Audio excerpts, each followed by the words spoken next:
السلام علیکم ټولو ته په پېښور کلیک کې هرکلی کوم. نن زه تاسو ته د یو پلار او د زوی د الله سره د مینې یو کیسه کوم د عبرت دپاره. ضروري وه. یوه ورځ یو کس حج ته تلو اراده وکړه. کله چې د خپلو زامنو سره مخه کوله نو په دې وخت کې یو ماشوم زوی خپل پلار ته ویل: پلار جانه ما هم له ځان سره حج له بوځه. پلار یې ویل: ته تر اوسه پورې ماشوم یې، تا باندې له حج فرض شوی نه دی. ماشومان څوک حج له نه بوځي. کله چې غټ شې نو بیا به ته د حج فرض ادا کړې.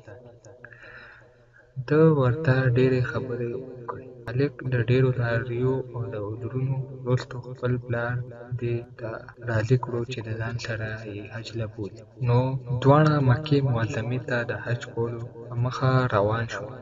بالاخره حج ته ورسېدل.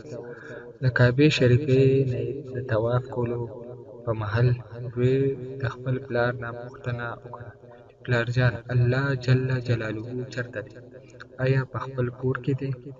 راځه چې لاړ شو الله جل جلاله ووینو.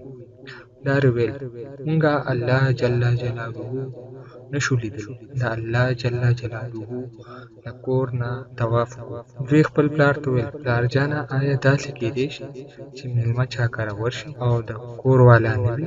دې ته مېلمسته نه شي ویلی. هلک په سجده پرېوت، چغې یې وهلې او ویل چې زه غواړم چې الله ووینم. په همدې وخت کې په ناڅاپي ډول امام ابو حنیفه صاحب رحمة الله علیه د دوی خواته راغی. پلار د امام ابو حنیفه صاحب په لیدو خوشحاله شو او ورته وویل: امام ابو حنیفه صاحب، راشه زما زوی رانه پوښتنه کوي او وایي چې الله جل جلاله چېرته دی. زه غواړم چې الله ووینم. امام ابو حنیفه صاحب رحمة الله علیه وویل: دا زوی دې له الله سره لیده کاته وشو. پلار خپل زوی وخوځولو، د دې فاني دنیا نه یې د تل لپاره مخه کړې ده. نو په ژړا، چغو او زاریو سره یې وویل: ای الله، ما هم د خپل زوی سره مې په خپل ملاقات ونازوه. الله جل جلاله د زوی په رنګ یې د ده دعا هم قبوله کړه او له دې دنیا نه یې مخه وکړه. هغه څه چې ویلی شم چې هغه دا دی چې یو ځل د الله جل جلاله سره د زړه له کومې مینه وکړئ. بیا وګورئ چې د الله جل جلاله سره مینه څومره خوند لري. امید لرم چې دا یو عبرتناکه واقعه به مو خوښه شوې چې د الله سره د پلار او زوی څومره مینه ده. موږ لرم الله تعالی په دې باندې د عمل کولو توفیق راکړي. امید لرم چې دا ویډیو به مو خوښه شوې.